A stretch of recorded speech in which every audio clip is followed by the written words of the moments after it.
Bismillahirrahmanirrahim.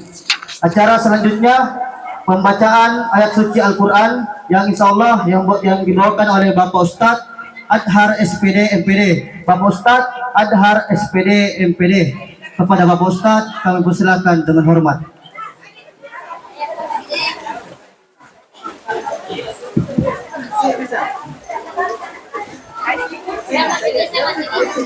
Assalamualaikum warahmatullahi wabarakatuh.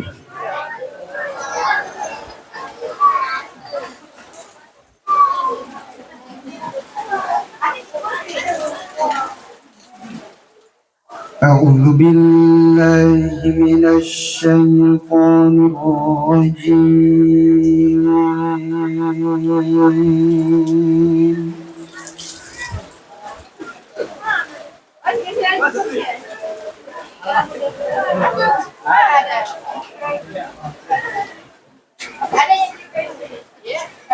Bismillahirrahmanirrahim.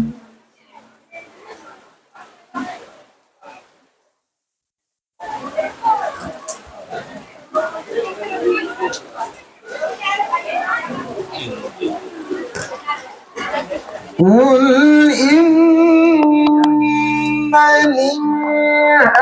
هداني ربي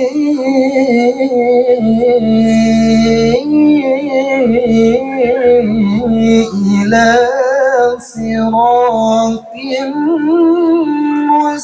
مستقيم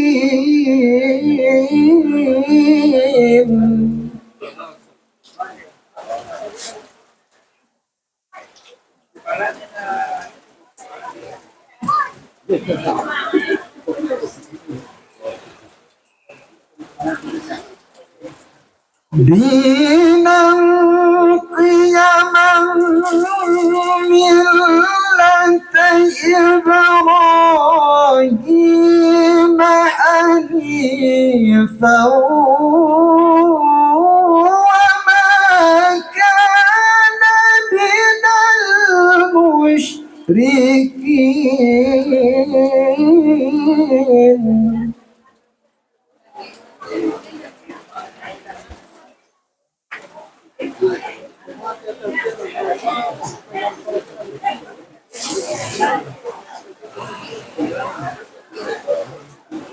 قل إن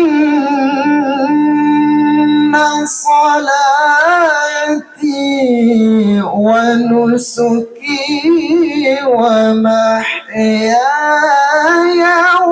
ومماتي لله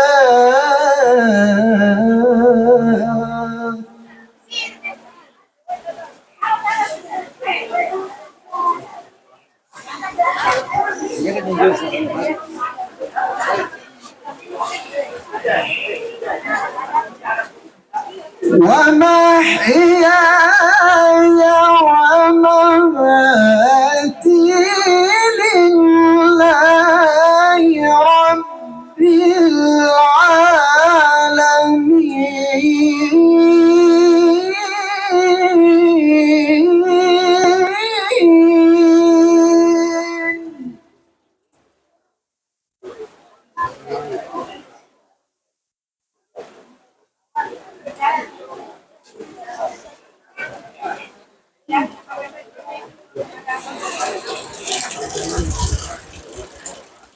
قل إن صلاتي ونسكي ومحياي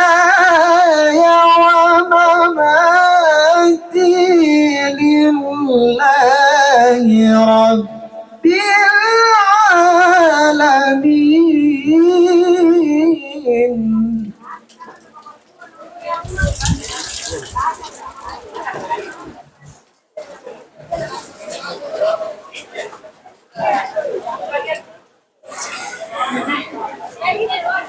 لا شريك له وبذلك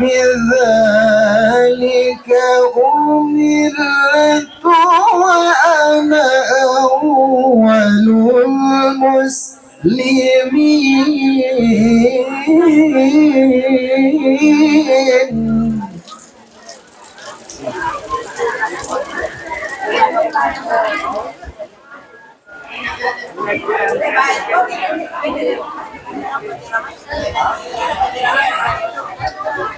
بسم الله الرحمن الرحيم.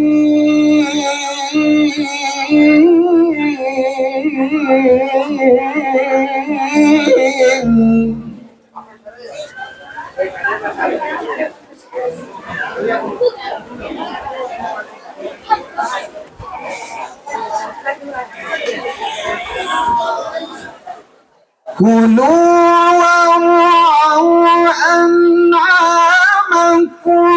إن في ذلك لآيات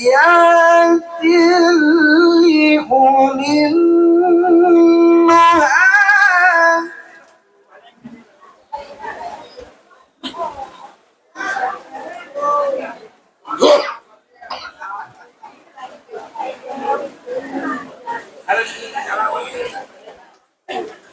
منها خلقناكم وفيها نعيدكم ومنها نخرجكم تارة أخرى.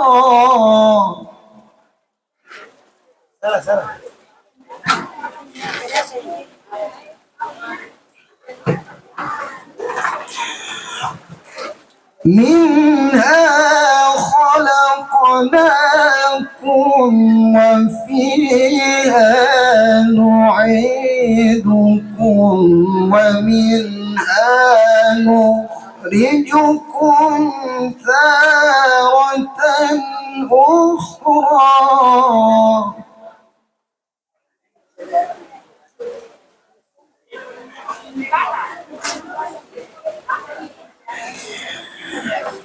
ولقد أريناه آياتنا كلها فكذب وأبى. صدق الله العظيم.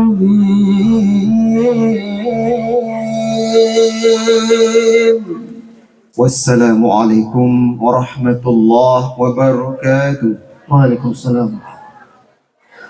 Allahumma bil Quran.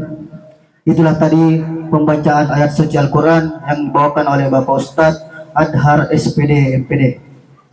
Sekedar informasi, almarhum Bapak Joni bin Sattu meninggal dunia dalam usia kurang lebih 103 tahun, dan almarhum Joni bin Sattu meninggalkan seorang istri, 10 orang anak, 33 orang cucu, dan 28 orang cicit. Maka dari itu, mari kita bersama-sama menundukkan kepala kita sejenak, mengirimkan suratul Fatihah untuk almarhum Joni bin Sattu. Semoga Allah Subhanahu wa taala menerangi kuburannya dan semoga almarhum ditempatkan di tempat yang terbaik di sisi Allah Subhanahu wa taala. Khususan almarhum Bapak Joni bin Sattu. Al-Fatihah.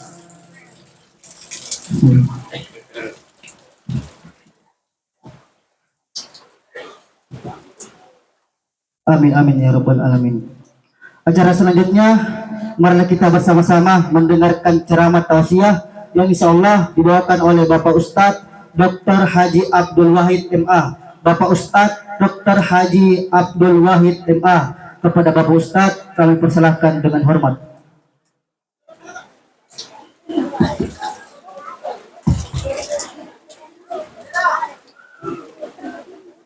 Bismillahirrahmanirrahim. Assalamualaikum warahmatullahi wabarakatuh.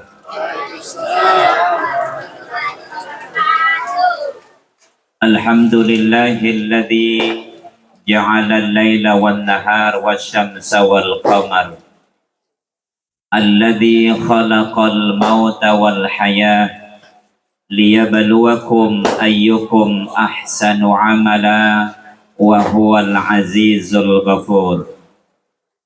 Wassalatu wassalamu ala khairil anam wa ala alihi wa ashabihil kiram, amma ba'du.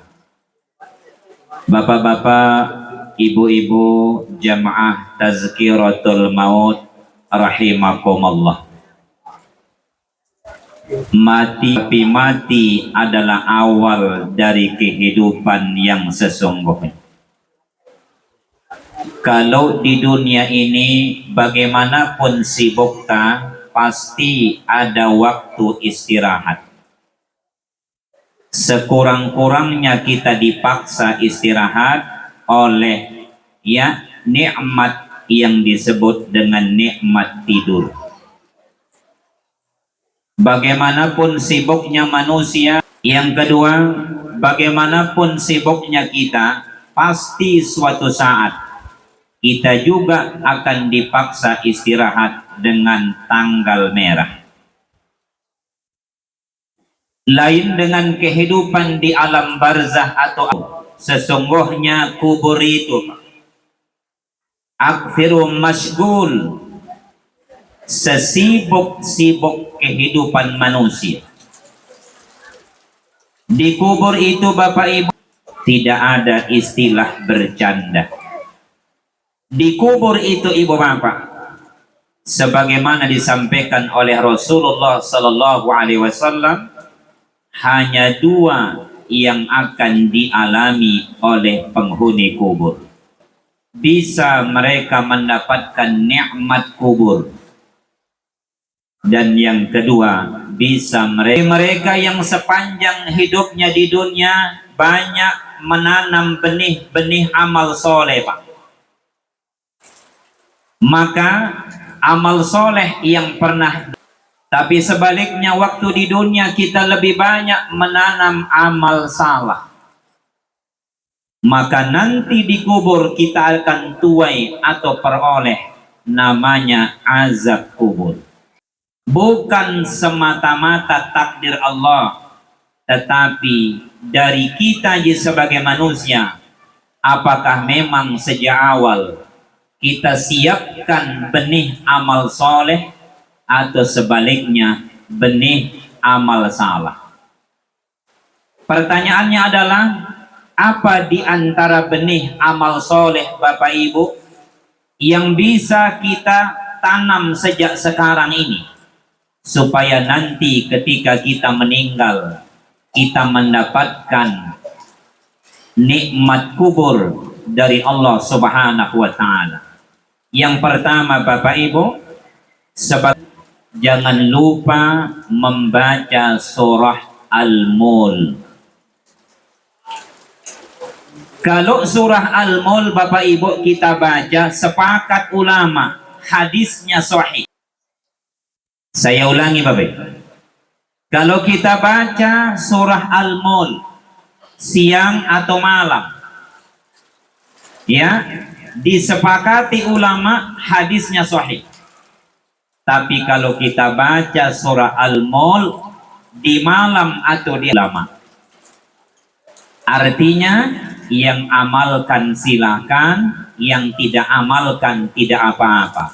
Surah, mohon maaf, Al-Kahfi di malam atau di hari Jumat, atau dalil umum Pak, bebas kita baca. Mau sebelum tidur boleh, setelah bangun tidur boleh, mau siang boleh, mau malam boleh, mau malam tertentu boleh. Ini perintahnya umum Pak. Sama dengan membaca Al-Quran, perintahnya umum. Perintahnya umum Pak, boleh kita baca malam apa saja. Jadi yang baca Quran malam Jumat kita ji, yang baca Quran hari Minggu kita ji, karena perintah membaca Quran dalilnya umum. Apalagi dalil umum Ibu, perintah jabat tangan kalau ketemu dengan orang lain. Rasulullah bersabda dalam hadis yang sahih, ya, ma min muslimain, tidaklah ada dua orang muslim, yaltaqiyan, ketemu. Kapan ketemunya? Tidak dibilang.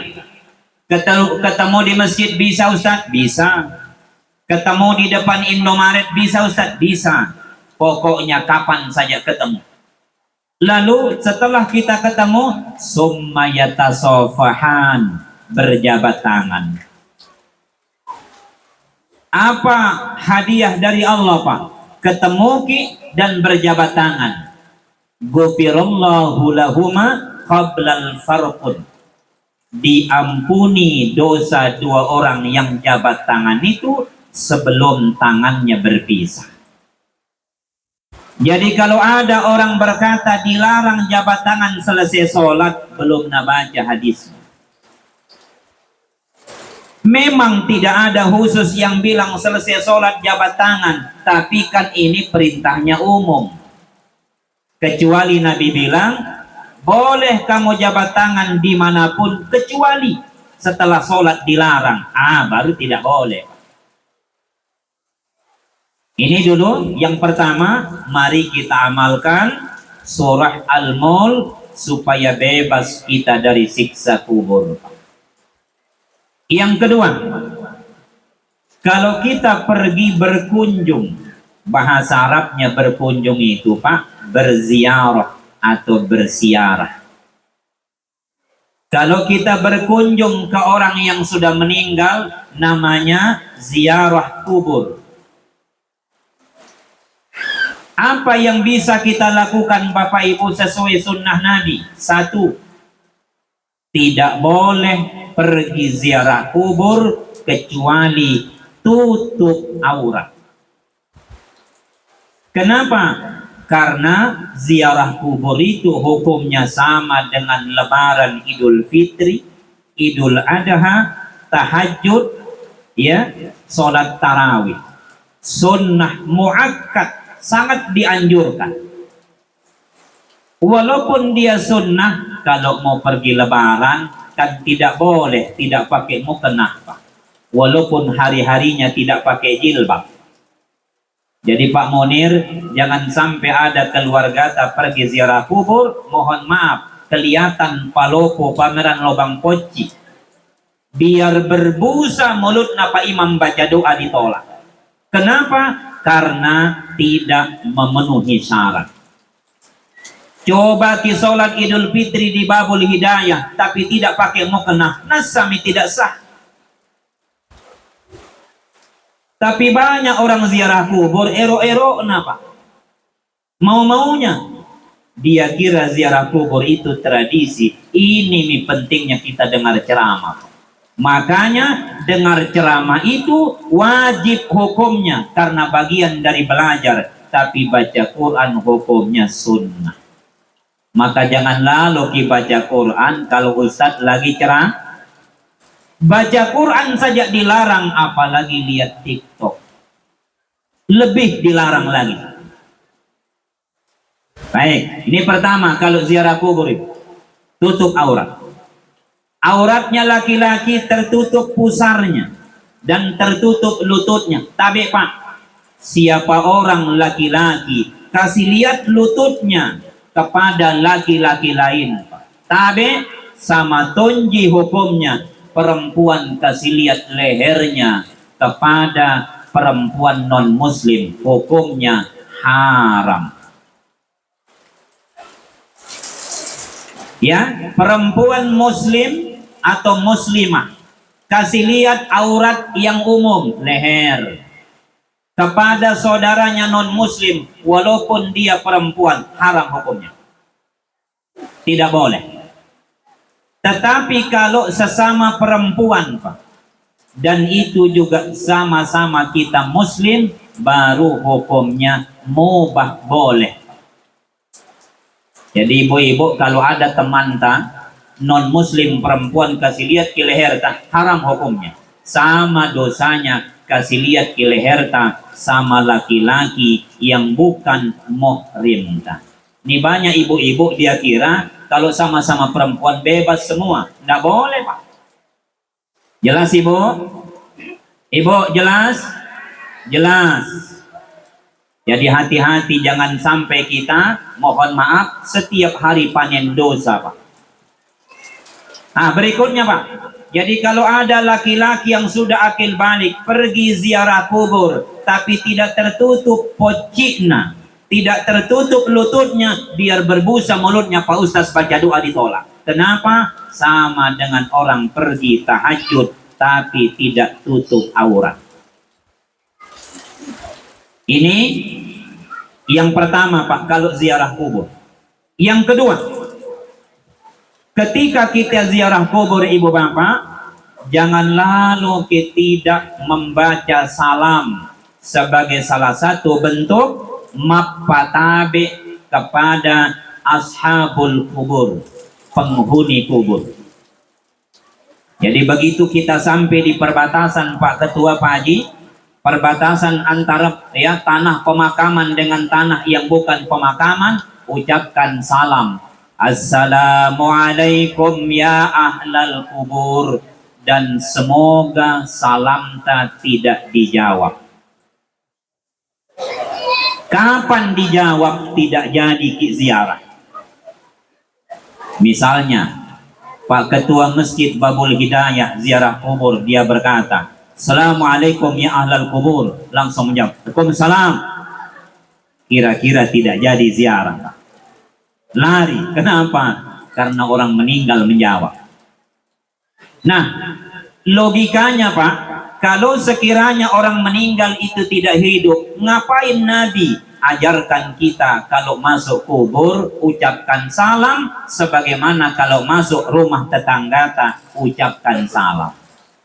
Makanya di Quran dikatakan, Pak, ya, wala taqulu liman yuqtalu fi sabilillahi amwat. Jangan berkata orang yang meninggal baik-baik di jalan Allah itu mati. Bal ahya, dia masih hidup, Pak. Tapi hidupnya itu di alam yang berbeda. Ya, dulu kita waktu belum di dunia di alam rahim. Saya tanya ibu-ibu, waktu di alam rahim hidup tidak kita, Ibu? Hidup. Ketika di alam rahim, Pak, begitu dibicarakan tentang dunia, masih gaib, masih ada batas dunia bagi kita yang di alam rahim. Sebagaimana kita di dunia bicara alam kubur itu gaib, masih terbatas. Tapi nanti kalau kita sudah masuk kubur, alam kubur tidak gaib lagi bagi kita. Gaib artinya, Pak, tersembunyi, terbatas dari panca indera kita. Maka tabe haram hukumnya kata ulama bicara kubur, bicara akhirat, kecuali dalilnya salah satu di antara tiga. Satu Quran, dua hadis, tiga pendapat ulama. Tidak boleh kita berkata, nah karena orang tua dulu, tidak boleh, Pak. Kenapa? Karena orang tua dulu tidak pernah ke sana. Nah karena orang tua dulu nanti di kubur itu kita dipalu-palui, maaf, wajib tidak percaya. Kenapa? Karena orang tua dulu tidak pernah ke sana. Tapi nakana Allah nasami, nakana Rasulullah nasami, nakana ulama nasami, nakana ustaz, jangan percaya. Ustaz itu ya posisinya mubalik, penyampai dari salah satu dari tiga itu. Jadi kalau ada ustaz berkata, menurut saya, sotak. Menurut ulama A, menurut hadis riwayat ini, menurut Quran surah ini, dan bagus kalau disebut ayatnya juga. Ustadz itu hanya mubalik, penyambung pesan dari ketiga sumber tadi. Kita lanjut. Jadi yang kedua, setelah kita sebut saja memakai pakaian yang menutup aurat, pergi ziarah kubur, maka kita dianjurkan oleh Nabi ucapkan salam. Disebutkan dalam hadis riwayat Imam Muslim, Kana Rasulullah sallallahu alaihi wasallam, adalah Rasulullah sallallahu alaihi wasallam, Pak. Idza safaru 'alal kubur, ketika beliau berjalan atau pergi menuju ke kuburan. Ya. Tsumma qala, lalu beliau berkata, assalamu alaikum ya ahlad diyar. Keselamatan untukmu wahai penghuni rumah baru. Ahlad diyar, penghuni rumah baru. Jadi tidak boleh kita begini, Bu, kalau kita ke kuburan, assalamualaikum. Tidak boleh. Harus disambung sekurang-kurangnya, assalamualaikum ya ahlal kubur atau ya ahlad diyar. Itu yang kedua. Yang ketiga, begitu kita sudah masuk di pekuburan itu, menurut Imam Ahmad bin Hambal, makruh merokok, makruh pangandrean, makruh minum es teler. Kenapa? Karena orang-orang yang dikubur itu, Pak, paling tidak suka, kata Imam Ahmad bin Hambal, ya, menyaksikan tetangga, kerabat dan sahabat yang datang seolah-olah tidak peduli terhadap orang meninggal. Ya. Nah, kalau kita makan di sini, Pak Munir, maaf, ini bukan rumahnya orang meninggal. Rumahnya, maaf, ahli waris orang yang meninggal. Jadi yang dilarang oleh Nabi adalah makan di rumahnya orang meninggal. Maksudnya dikubur. Tapi adik-adik saya yang ditugaskan gali kubur, ya, cari tempat yang relatif agak sedikit sopan di kuburan kalau selesai kita menggali, supaya jangan terkesan patotoai kepada penghuni kubur. Jangan sampai bebas kita sambil cerita, apalagi tertawa terbahak-bahak. Tidak boleh di kuburan. Tidak boleh di kuburan. Nah, Bapak Ibu, begitu kita sudah masuk kubur, ya, jangan makan, jangan minum, karena kuburan bukan tempat makan minum. Apa yang kita lakukan begitu kita sampai di kuburan yang kita mau tuju? Jangan coba-coba duduk di atas kuburan. Yang mana atas kubur? Ya, yang sejajar dengan batu nisan. Dijelaskan dalam Sahih Bukhari, Pak. Apa kata Nabi? Ahabbu, aku lebih suka melihat pantat dari umatku dibakar di api neraka dibanding mereka duduk di atas kubur orang yang sudah meninggal. Dari ulama sepakat hukumnya haram duduk di atas kuburan. Jadi ibu-ibu, tabe, jangan duduk di atas kuburan. Pinggirnya boleh, Pak. Yang di tengah itu tidak boleh. Yang sejajar dengan batu nisan, pinggirnya boleh. Ya, pinggir. Lanjut. Kenapa perlu tabe? Masih banyak saudara kita yang ziarah kubur salah-salah. Saudara kita dari Jeneponto ziarah kubur lain tuh. Saudara kita dari Makassar ziarah kubur lain tuh. Saudara kita dari Goa ziarah kubur lain tuh. Pertanyaannya, ziarah kubur ini ibadah apa adat? Kalau dia ibadah, mestinya satu komando, Pak. Kalau dia adat, ya baru kita berbeda. Di mana bumi ku pijak, di situ langit ku junjung. Tapi kalau ibadah, Pak, harus sama, kecuali riwayatnya berbeda dari Rasulullah Sallallahu Alaihi Wasallam. Tapi Ibu, jumlah rakaat kita sholat di Mekah dengan di Makassar sama tidak? Iya, karena ibadah. Yang beda adalah gerakannya di beberapa gerakan. Kenapa? Karena Nabi yang mengajarkan berbeda. Ziarah kubur ibadah, kalau begitu seharusnya caranya sama di seluruh dunia. Kalaupun berbeda misalnya, itu disebabkan oleh riwayat yang diriwayatkan para sahabat dari Rasulullah yang berbeda. Makanya ada yang mengeraskan basmalah kalau kita sholat, ada yang tidak mengeraskan basmalah. Baik, kita lanjut. Jangan duduk di atas kubur. Begitu kita sampai Bapak Ibu tabe di kuburan itu sudah tidak duduk, apa kita lakukan? Mari kita lihat hadis riwayat Abu Daud dari Abdullah bin Umar. Abdullah bin Umar anaknya Umar bin Khattab radhiyallahu anhu. Apa dia bilang ibu? Abdullah bin Umar sama anaknya, berarti cucunya Umar. Nah, kata Abdullah bin Umar, besok kalau saya meninggal, janganlah kau lupa bacakan di kepalaku 5 ayat awal Al-Baqarah, dan di kakiku 2 ayat terakhir Al-Baqarah. Anaknya bertanya, maksudnya cucunya Umar bertanya, ya, wahai Abi, apa manfaat dari ayat yang saya baca itu?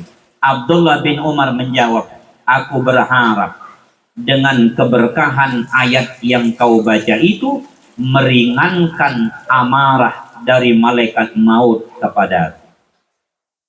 Apa kita baca ibu? Kalau ziarah kubur apa ibu? Halo ibu? Iya? Saya tanya ibu-ibu dulu. Surah ya? Innalillahi wa inna ilaihi. Masih berdiri Ustadz sudah gagal paham. Kalau ziarah kubur ibu, yang kita baca pertama Bapak Ibu tabe 5 ayat awal dari surah Al-Baqarah, berarti sampai di ayat muflihun. Ini di bagian kepala Pak. Begitu selesai 5 ayat awal Al-Baqarah, bergeser agak ke bawah sedikit ke bagian kaki, baca ayat terakhir, 2 ayat terakhir surah Al-Baqarah, mulai dari Amanar Rasul. Ustaz Abdullah bin Umar, anak dari Umar bin Khattab radhiyallahu anhu. Ada ibu-ibu bilang, tapi saya pernah dengar ceramah katanya tidak ada itu. Percaya Ustaz apa percaya Ustaz? Nanti kita lihat. Bapak Ibu ya. Nah, ini yang kita baca Pak. Awal surah Al-Baqarah, kemudian akhir dari surah Al-Baqarah. Ada ulama Bapak Ibu. Ulama ini bernama Imam Al-Jurjani. Beliau berkata, boleh menghatamkan Quran, kita hadiahkan pahala hatam itu untuk orang yang kita ziarahi. Bagaimana caranya? Ternyata maksudnya baca trikul. Qul huwallah, qul a'udzu birabbil falaq, qul a'udzu birabbin nas. Baru kita tutup dengan Ummul Quran, surah Al-Fatihah. Siapa bilang? Imam Al-Jurjani. Berarti tambah itu tadi. 5 ayat awal Al-Baqarah, 2 ayat ya akhir Al-Baqarah, tambah trikul, dan terakhir baca Al-Fatihah. Setelah itu silahkan angkat tangan tak kalau mau, tapi kalau tidak apa-apa. Tapi silahkan kita berdoa untuk almarhum almarhumah. Apa doa tak Ustaz? Tidak ada doa khusus. Pakai bahasa Arab Ustaz kalau kita tahu artinya. Bolehkah kita panggil Pak Ustaz? Jangan, makruh. Kenapa?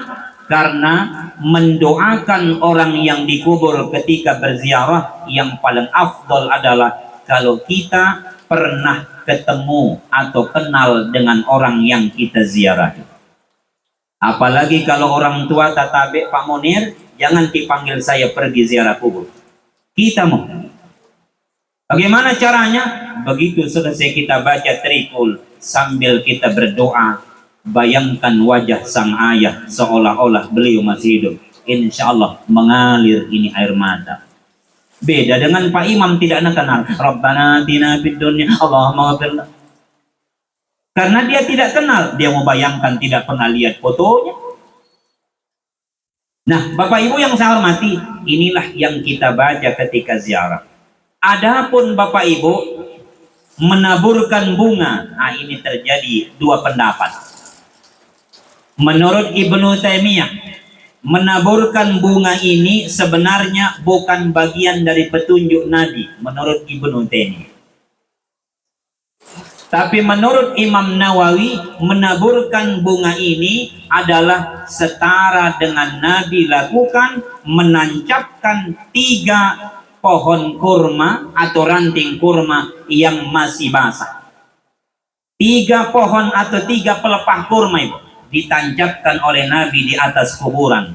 Lalu beliau ditanya sahabat, untuk apa ya Rasulullah? Maka Nabi jawab, saya berharap sepanjang masih basah ini pelepah kurma, zikirnya, istighfarnya akan dapat meringankan azab dari orang yang di dalam kubur itu.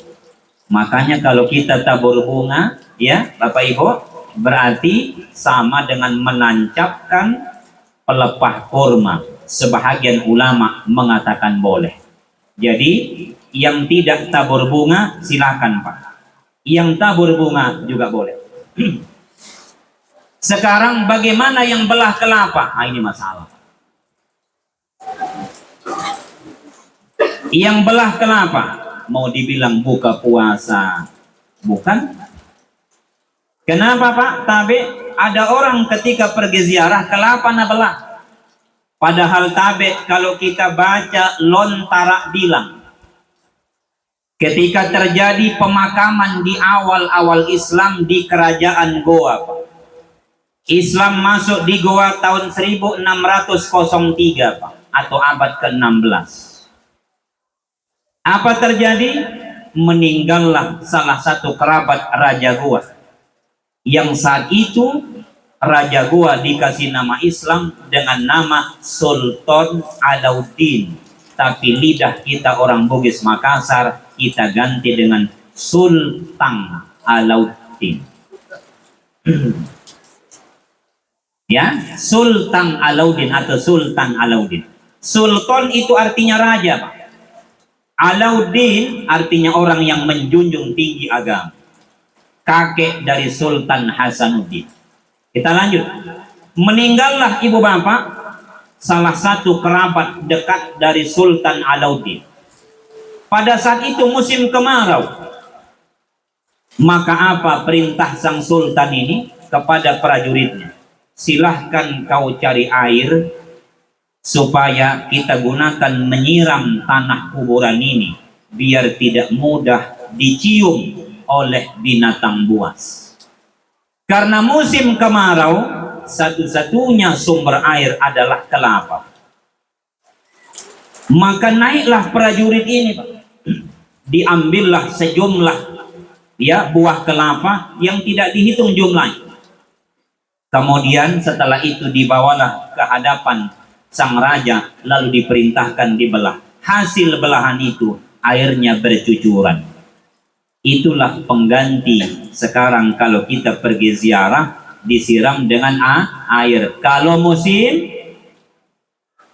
kemarau, tabe Pak Munir kalau besok ke kuburan, di mana ayahanda di kuburan? Kalau kita ke sana besok, ini kan masih becek, jadi dibawa air. Nah, ketawai malaikat. Apa kita bawa? Ya jangan dibawa apa-apa. Kalau mau bawa bunga boleh, tapi air jangan. Kenapa? Nah, hujan ini malam. Tapi kita kadangkala biar malam gelap pakai kacamata Maksudnya apa? Buat apa kita pakai payung kalau tidak hujan dan panas terik? Buat apa kita bawa air ziarah kubur kalau tidak musim?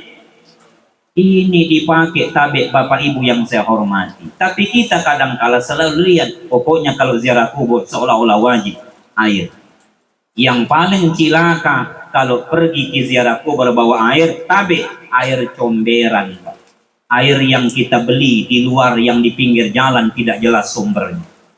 Bawa air mineral, keluarkan uang 5.000, niatkan ya Allah, semoga pembeli air ini sedekah buat ayahku yang terhormat. Saya bisa jadi begini, Pak Munir bisa jadi ASN, bukan karena kehebatan murni Pak Munir, tapi doa sang ayah supaya anaknya lebih baik hidupnya ketimbang anak. Jadi ketika kita pergi ziarah, misalnya tidak hujan Pak malam ini, ambillah air seperti ini, baru kita siram. Jangan air yang di pinggir jalan itu, tapi seperti yang di Sudiang Ibu. Seperti yang di Sudiang, Allahu Akbar, kita tidak tahu sumber airnya dari mana. Tiba-tiba air. Na'udzubillahi min dzalik. Nah, Bapak Ibu yang saya hormati, ini terkait dengan membawa air. Silakan bawa air kalau kemarau. Tapi kalau tidak kemarau, tidak perlu bawa air. Apa dibawa Ustaz? Bunga saja. Kalau ada yang bawa bunga, silakan. Bunga apa Ustaz? Tidak ada bunga khusus. Mau bunga pandan boleh, atau mau daun pandan boleh, ya, mau bunga merpati boleh, ya, mau bunga anggrek boleh, dan seterusnya dan seterusnya. Ibu bapak yang saya hormati, kenapa kita perlu berziarah? Ziarah itu tujuannya hanya dua. Satu, mengingatkan kita bahwa suatu saat kita juga akan ke sana. Ayahanda ini termasuk manusia super langka. Lebih 100 tahun Pak. Ini mohon maaf 1001 orang yang seperti ini. Karena Nabi bersabda, a'mara ummati baina sab'in wa sitti. Umur umatku rata-rata antara 60-70. Rata-rata. Beliau lebih 100, tidak masuk rata-rata. Jadi rata-rata 60-70. Makanya tabe orang tuaku, kalau usia tak sudah kepala 6, kepala 7, mengerti mami maki. Mengerti mami. Jangan lebih banyak waktu tatabe main domino ketimbang dengan di masjid. Mending kita mengantuk di masjid Pak. Makanya selesai sholat, kalau kita tidak langsung pulang, langsung ubah niat tapaji. Apa itu? Aku berniat iktikaf karena Allah. Sepanjang kita duduk itu Pak, walaupun kita tertidur, tetap dicatat seolah-olah kita sholat di hadapan Allah Subhanahu wa ta'ala. Jadi iktikaf itu bukan cuma di akhir Ramadan Pak. Menunggu waktu Isya, duduk maki, bilang dalam hati kita, saya niat iktikaf karena Allah. Walaupun kita tidak mengaji, mungkin kita zikir-zikir sampai tertidur, tetap dicatat seolah-olah kita sedang sholat di hadapan Allah Subhanahu wa ta'ala. Maka Bapak Ibu, tabe ini penting. Tujuan ziarah kubur yang kedua, sebelum saya tutup, apa itu? Mendoakan orang yang sudah meninggal Pak. Bukan sebaliknya, meminta kepada orang yang meninggal. Ini musim haji tidak lama lagi Pak. Ada sebahagian saudara kita pergi minta tolong di kuburan sebelah Pak. Tidak jauh dari sini. Iya, kita yang mengerti. Mau berangkat haji tapi minta tolongnya di kuburan sebelah. Dia bilang cari berkah. Na'udzubillah min dzalik. Kalau kita pergi ke kuburan sebelah hanya untuk mendoakan beliau, cocok. Kenapa Pak Tabe? Yang pasti masuk surga adalah Rasulullah Sallallahu Alaihi Wasallam. Makanya kalau ziarah kubur di makam Nabi tidak boleh dibaca ini Pak. Allahumma ghafir lahu, ya Allah ampuni Nabi Muhammad dosa besar itu. Warhamhu, rahmati Nabi Muhammad dosa besar itu. Kenapa Ustaz? Tidak boleh, karena pasti Nabi sudah diampuni. Nah, kalau di luar Nabi boleh. Siapa? Syekh Yusuf. Allahumma ghafir lahu, ampuni dosanya. Kan manusia biasa. Apalagi kalau kita-kita ini Pak.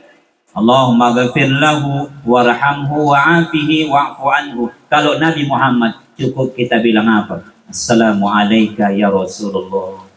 Assalamu alayka ya Nabi Allah, dan seterusnya. Ibu bapak yang saya hormati, sekali lagi sebagai penutup, mati bukanlah akhir dari segalanya, tapi mati adalah awal dari kehidupan yang sesungguhnya. Orang yang dikubur sana Bapak Ibu, tidak ada waktunya datang ke keluarganya malam Jumat minta songkolo. Tidak ada lagi waktunya datang ke keluarganya untuk dirasuki supaya kerasukan Pak. Tidak. Kenapa Pak? Karena sekejap mata pun Bapak Ibu, atau seperti satu kedipan mata, tidak ada kesempatan bagi orang yang dikubur kecuali dia berhadapan dengan pertanyaan mungkar dan nakir. Semoga kita semua, Pak, dapat diberikan hidayah oleh Allah. Apa itu? Jangan punya keyakinan orang meninggal bisa datang minta rokok lagi.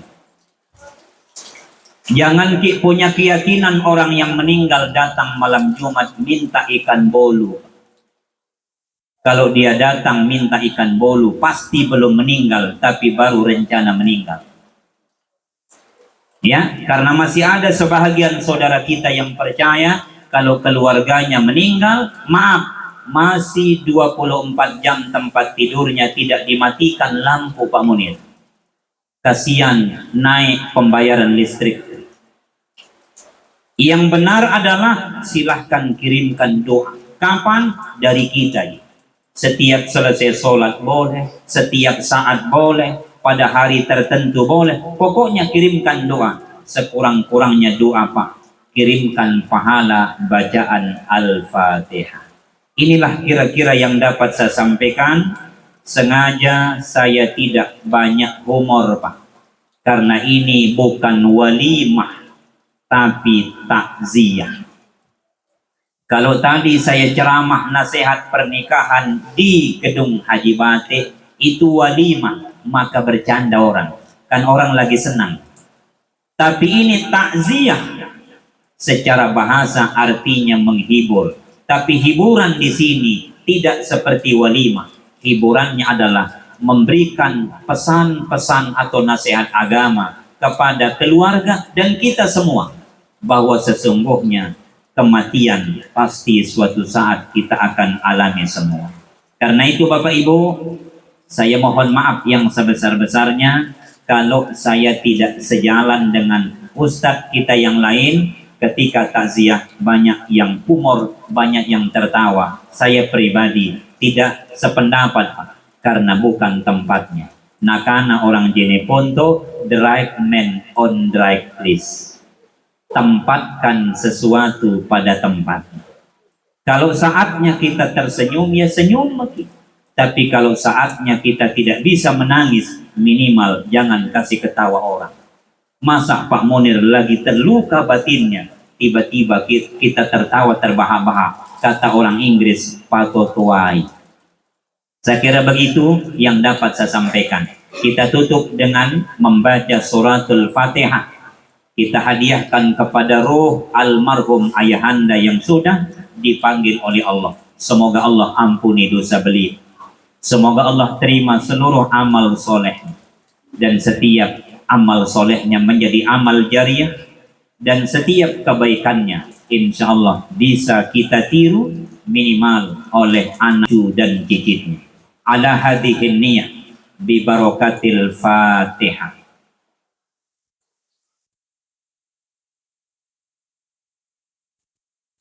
Amin, amin ya Rabbal. Baik Bapak Ibu, terima kasih atas seluruh perhatian. Mohon maaf atas segala kekurangan. Akhir kata, hadanallah wa iyyakum ajma'in. Wassalamualaikum warahmatullahi wabarakatuh. Itulah tadi ceramah tausiah yang dibawakan oleh Bapak Ustadz Dr. Haji Abdul Wahid Jum'ah. Demikianlah seluruh rangkaian acara kita pada malam hari ini. Semoga ceramah tadi dapat bermanfaat dan menjadi pembelajaran bagi kita semua. Sebelum saya menutup acara pada malam hari ini, kembali kami mengundang kepada Bapak dan Ibu sekalian agar kiranya dapat hadir di acara yang sama, yaitu tausiah malam ketiga besok malam setelah sholat Isya. Kami mewakili keluarga besar almarhum Bapak Joni bin Sabtu mengucapkan terima kasih yang sebesar-besarnya kepada Bapak dan Ibu sekalian yang menyempatkan hadir pada malam hari ini. Semoga segala kebaikan kita ini dibalaskan oleh Allah Subhanahu wa taala. Sekian, wabillahi taufik wal hidayah. Assalamualaikum warahmatullahi wabarakatuh.